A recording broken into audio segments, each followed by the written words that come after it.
बसंत ऋतु का मौसम था। एक मादा बतख अंडे देने के लिए सुरक्षित जगह की तलाश कर रही थी। कुछ देर के बाद उसे एक सुरक्षित जगह मिली। उसने 5 अंडे दिए।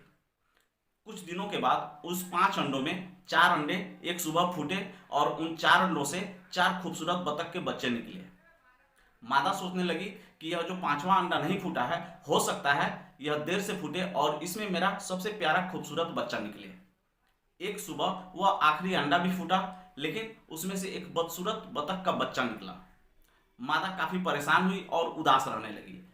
धीरे धीरे बच्चे बड़े होने लगे, लेकिन उस बदसूरत बतख के बच्चे के साथ बाकी उसके खूबसूरत भाई बहन जो थे वो नहीं खेलते थे, उससे उदास रहते थे और उससे कतराकर अलग रहते थे। धीरे धीरे बच्चे बड़े होने लगे।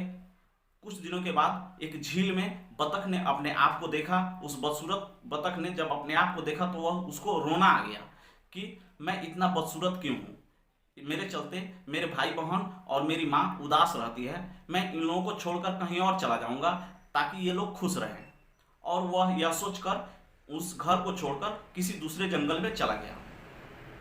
दूसरे जंगल में गया, तब तक शीत ऋतु की शुरुआत हो गई। बर्फ गिरने लगी। उसके पास खाने को भी कुछ नहीं था।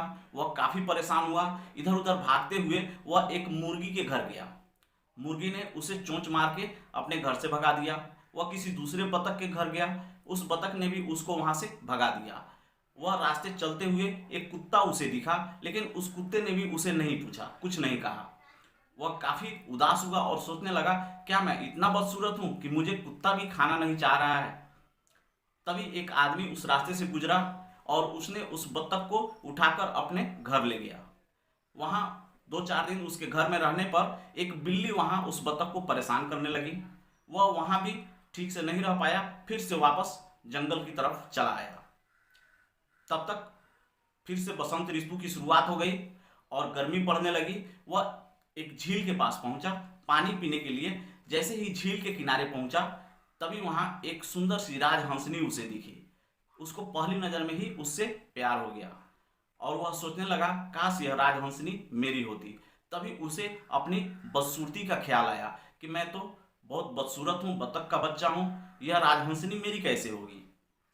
और यह सोचकर उसने शर्म से अपना सर नीचे जैसे ही झुकाया, उसे झील के पानी में अपनी तस्वीर दिखाई दी। उससे देखा कि अरे, मैं तो बतख से राजहंस बन गया हूँ, मैं बड़ा खूबसूरत हो गया हूँ।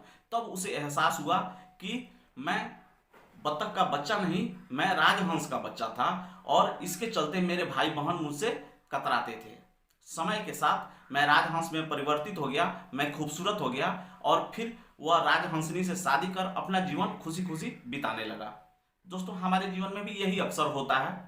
समय के साथ में हर इंसान की खूबसूरती उभर जाती है और वह जब अपनी खूबसूरती को पहचान लेता है, अपने गुणों को पहचान लेता है, तो वह अपने सारी कठिनाइयों को दूर कर सकता है।